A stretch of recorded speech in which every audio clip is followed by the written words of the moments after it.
Welcome to the Yorkshire Coast.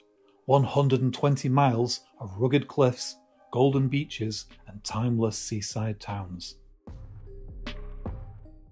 From Spurn Point in the south to Redcar in the north, this is one of England's most breathtaking stretches of shoreline.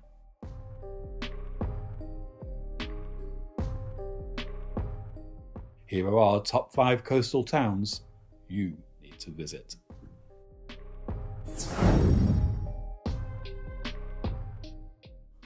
At number 5, we have our most northern entry on the Yorkshire coast, Saltburn by the Sea, a Victorian gem with serious character.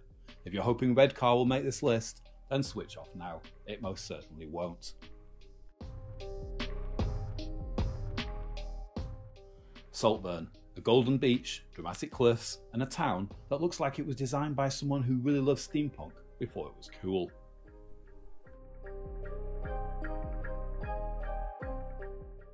Saltburn has the last remaining water-powered cliff lift in Britain. Yes, powered by actual water tanks. It's been chugging up and down the cliff since 1884, and it's still going strong.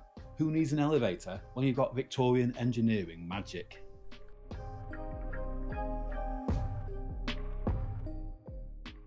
Down at the seafront, you'll find the Saltburn Pier, the only surviving pleasure pier on the whole Yorkshire coast. It stretches out into the North Sea like it's trying to escape the 21st century. This impressive structure stands at a whopping 200 metres. Opened in 1869, it won Pier of the Year in 2009. If you're wondering who won the Pier of the Year this year, it's Llandudno. And surfers? Saltburn's got them. This town has one of the most consistent surf breaks on the east coast. On a good day, it's wetsuits and waves as far as the eye can see. Not what you expect from a quiet Yorkshire town, right? But here's a twist. Behind all that chilled coastal charm is a place with a strange energy. Saltburn has been a hotspot for artists, poets, and the slightly eccentric since the 1800s. Think of it as Yorkshire's answer to Brighton, only with more drizzle and fewer seagulls trying to steal your chips. There's not much to do in Saltburn, and honestly, that's part of the charm. You can wander through the valley gardens, which, let's be honest, have seen better days, but they've still got certain overgrown charm, a bit like nature's version of vintage. At the top of the gardens is the old bandstand, where on weekends you can watch live music completely free. Sometimes it's folk, sometimes it's rock, sometimes it's a bloke with a ukulele and a questionable hat. Up in the town, the Victorian architecture still gives Saltburn that classic seaside grandeur. Lots of old hotels, iron railings and chimney pots. The kind of place that looks great on film and even better in moody weather. And here's a shocker. Despite the state of the high street elsewhere, Saltburn shops are open. Like, actually open. Friendly? Yes. Quiet? Not a chance. Saltburn folk have opinions, and they're not afraid to share them. But that's part of what gives a town its spark. It's not polished or pretentious, it's real. A bit rough around the edges, in the best possible way.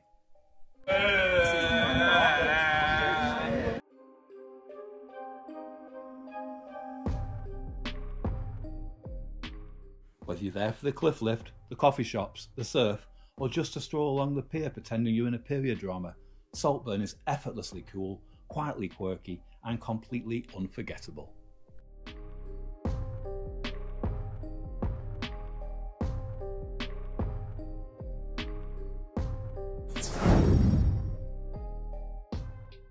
At number 4 is Filey, a place that feels like it missed the memo about modern life, and honestly, good for it.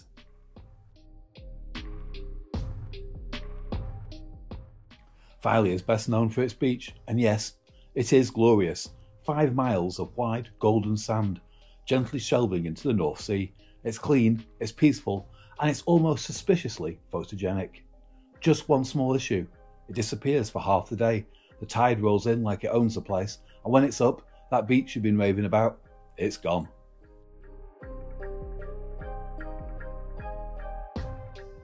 Up in town, the high street is doing surprisingly well. Unlike many seaside spots where every other window says to let or closed until further notice, Filey's shops are open, mostly charity shops, gift shops, and what can only be described as seaside tat. novelty mugs, rock with your name on it, and fridge magnets shaped like lobsters.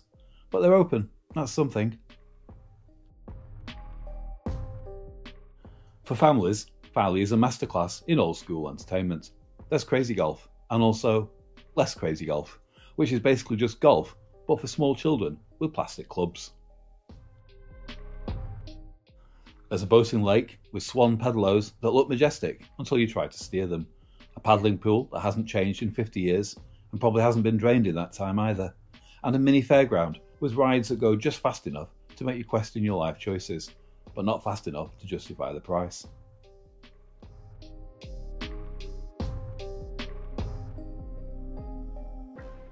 That's kind of the Filey way. Simple pleasures, slightly worn around the edges. You're not here for high-octane thrills. You're here to slow down, eat chips, and maybe wonder what your phone's doing with no signal.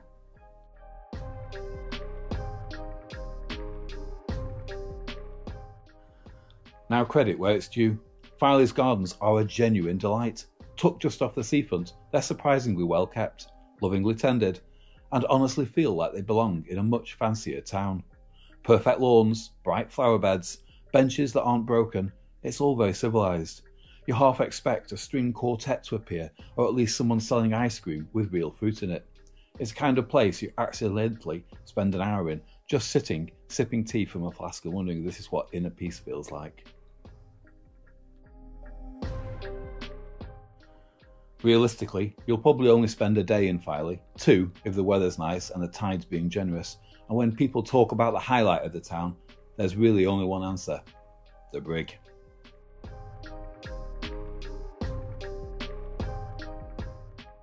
Filey Brig is a long, narrow finger of rock stretching out into the sea, dramatic, a bit eerie, and unusually windswept enough to ruin any attempt at a selfie. You walk to the end, you look at the sea, then you walk back. That's it, that's the event. And weirdly, it works. There's something calming about Filey. It's not trying to impress you, and that's part of its appeal. It's content being exactly what it is.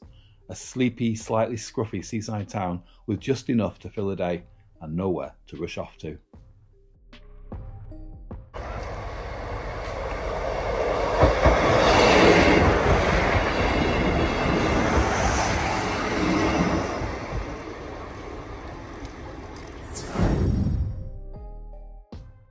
At number 3, we head to Whitby, a town of legends, lobster pots, and long queues for fish and chips.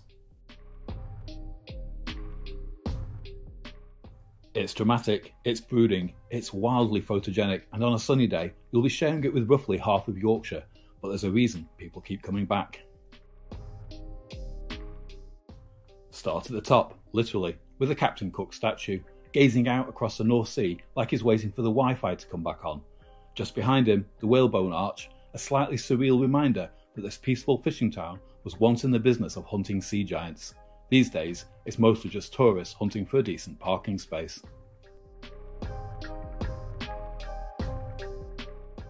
From there, you can wander out along the West Pier or the East Pier, depending on which direction the wind's attacking from. Both offer fantastic views and the occasional existential crisis as the waves crash far too close to your feet. Bonus points if you make it to the very end without dropping your phone or your ice cream. And then, the smoked kippers. Yes, they're a local delicacy. Yes, they smell like regret if you forget to wrap them properly, but they're part of the Whitby rite of passage. Just follow your nose to Fortune's Kippers, where time and the decor stop somewhere in the 1800s. Of course, no trip to Whitby is complete without standing in line for an hour at the Magpie Cafe, where you'll pay top dollar for what is arguably not the best fish and chips in Yorkshire. Controversial, I know, but after queuing that long, you're not really paying for the food, you're paying for the experience. Need a toilet after all that? Great news. Whitby offers you a chance by paying 50p for the privilege. Bring change, or prepare to cross your legs and reconsider your life choices. Back in town, the streets are a charming tangle of quirky shops selling everything from vintage books to witchy candles and Dracula-themed fudge. But look a little closer and you'll spot the cracks. Empty banks, closed shop fronts and to let signs creeping in. Why? Because while tourists flood the place for a weekend, many locals have been priced out for good, with Airbnbs and second homes on every street. Whitby is slowly becoming a postcard-perfect ghost town in winter. Still, it has its magic. You can follow the Heritage Trail, a self-guided tour of odd little statues and plaques, some historical, some just confusing. It's like a seaside treasure hunt, but with more cobblestones and slightly more danger of being trampled by a guided tour group.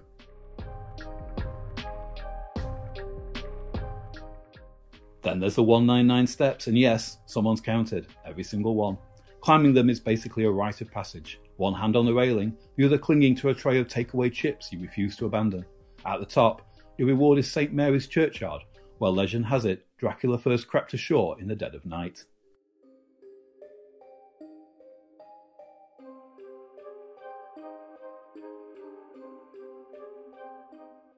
These days, you're more likely to find a goth in fishnets, taking selfies among the gravestones, but the atmosphere is still perfect if you're into the whole Victorian doom and gloom aesthetic.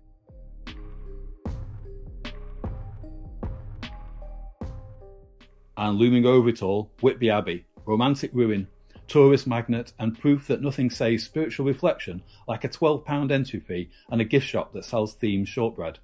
Still, even the most cynical among us can't deny the view. It's breathtaking in a windswept, slightly haunted sort of way.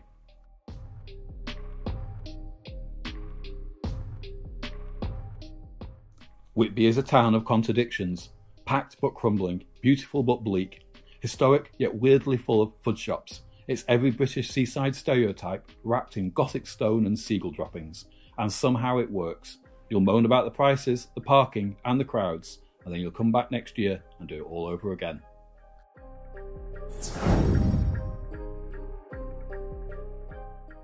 At number 2, it's Scarborough, England's first seaside resort and possibly the only one where you can watch an orchestra play in formal wear while eating a battered sausage. Scarborough is a town of two halves, quite literally.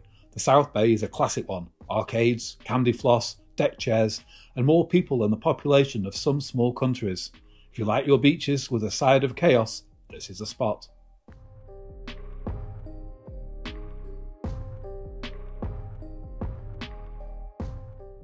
Up the road, the North Bay is the polar opposite, quieter, wider, and with actual space to breathe. It's the kind of beach where you can have a picnic, kick a ball, and not immediately knock over 6 strangers and a small dog. Getting between the two, that's half the fun. You can walk the prom if you fancy a stroll, or hop on one of those open-top buses that trundle back and forth like they're in a low-budget Bond chase scene. Bonus points if you ride one in a gale and try to keep your ice cream intact.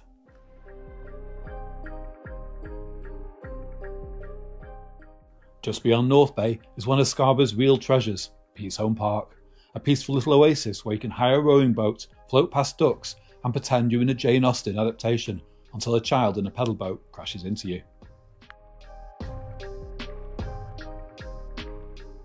At the heart of the park is Peashome Island, home to a pagoda, ornamental bridges, and the sense that you somehow wandered into 1923 and no one's told you yet. It's charming, it's nostalgic, and it's also slightly surreal. And then there's the Open Air Theatre, an actual concert venue in the middle of a park. It's hosted everyone from Elton John to Britney Spears, which sounds glamorous until you realise they're performing to a crowd of shivering Brits in waterproof ponchos. On the coastal path, you'll meet Freddie Gilroy, or at least his statue, a huge rusted steel sculpture of a man on a bench gazing out to sea. Everyone gets their photo taken with Freddie Gilroy.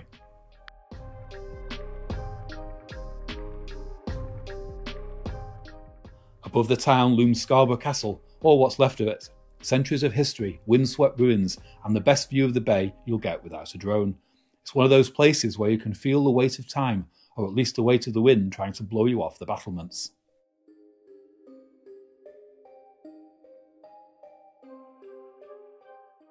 Down below at the Spa, you'll find Scarborough's poshest offering, the Scarborough Spa Orchestra, Britain's last remaining seaside orchestra. They've been performing light classics and toe-tapping melodies for well over a century. It's wonderfully civilised and slightly surreal when you remember the beach is just a stone's throw away.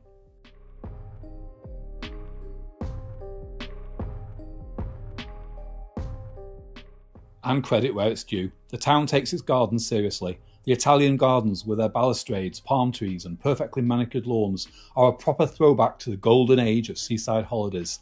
Same goes for the Rose Garden, beautifully kept, even if most visitors just walk through it on the way to the beach.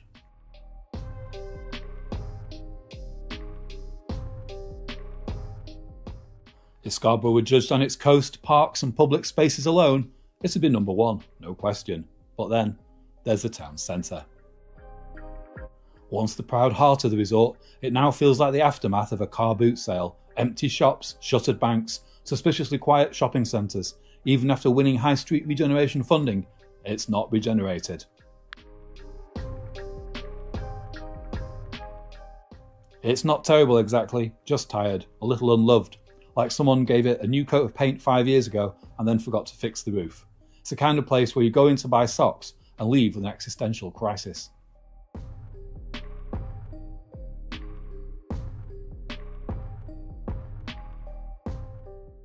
Still, despite its flaws, Scarborough is iconic. It's got history, scenery, music, boats, gardens, beaches, and the best combination of elegance and weirdness this side of the Pennines.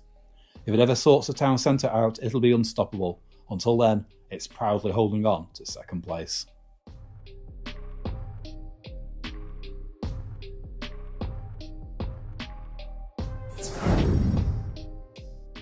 At number 1, it's Bridlington. Yes, really, Bridlington.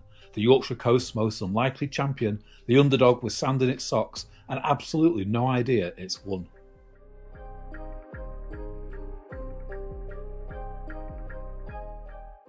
Your journey begins in style at Bridlington's award-winning train station. Yes, that's right, award-winning.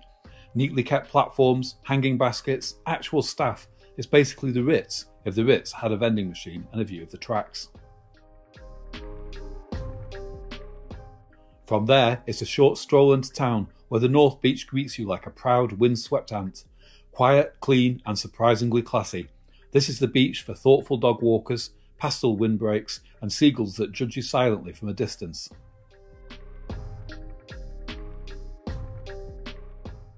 The South Beach, however, is a different beast. It's louder, livelier, and more likely to serve you chips in a cone while someone screams on a waltzer nearby. It's got donuts, ice cream, slushes, and enough fairground rides to induce motion sickness just by looking at them.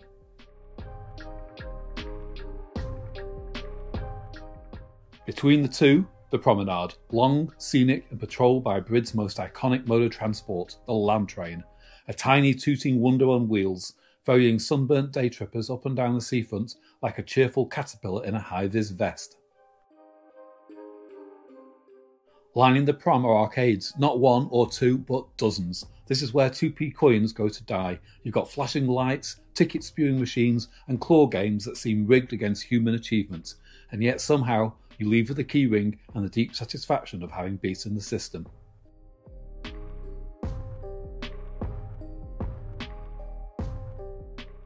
Bars and eateries line the seafront too, some with views, some with just enough neon to qualify as aircraft beacons. Grab a pint with a sea breeze or tuck into fish and chips, whippy ice cream, or fresh hot donuts that taste exactly like nostalgia, coated in sugar and regret.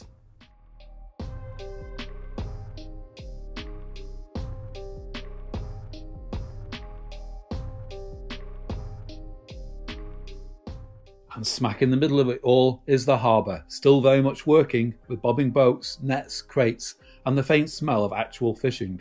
It's gritty, it's real, and it gives Brid the salty edge that other seaside towns have traded in for artisan coffee and Instagram walls.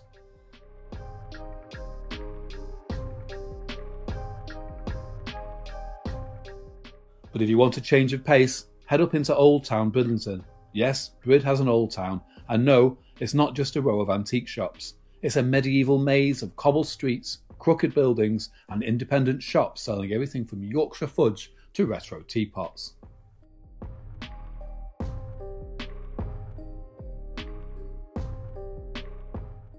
At the heart of it stands the Bale Gate, a 12th century gatehouse that once protected the priory and now houses a small museum with big school trip energy.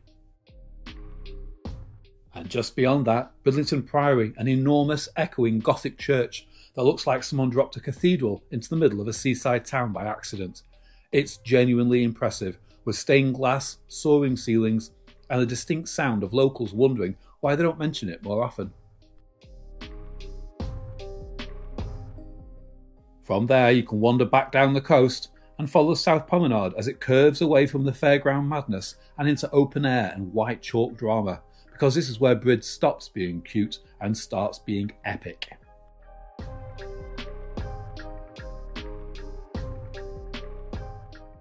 The cliffs at Sewerby and Danesdyke rise out of the sea like something out of a BBC nature doc, towering, brilliant white and lined with nesting seabirds. They lead you out to Flamborough Head, one of the most spectacular stretches of coastline in the country.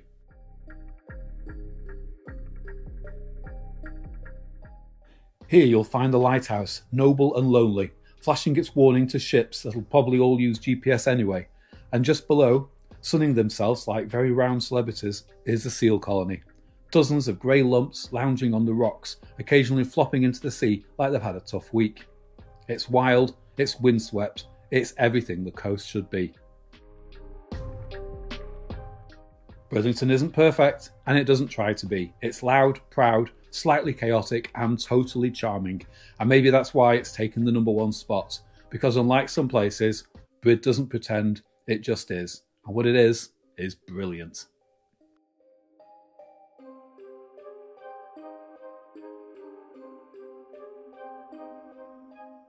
So, did I get the order right? Should Brid have taken the crown, or have I committed coastal treason? Did I miss your favourite seaside gem entirely? Let me know in the comments, and tell me which Yorkshire coastal town deserves a top spot in your eyes.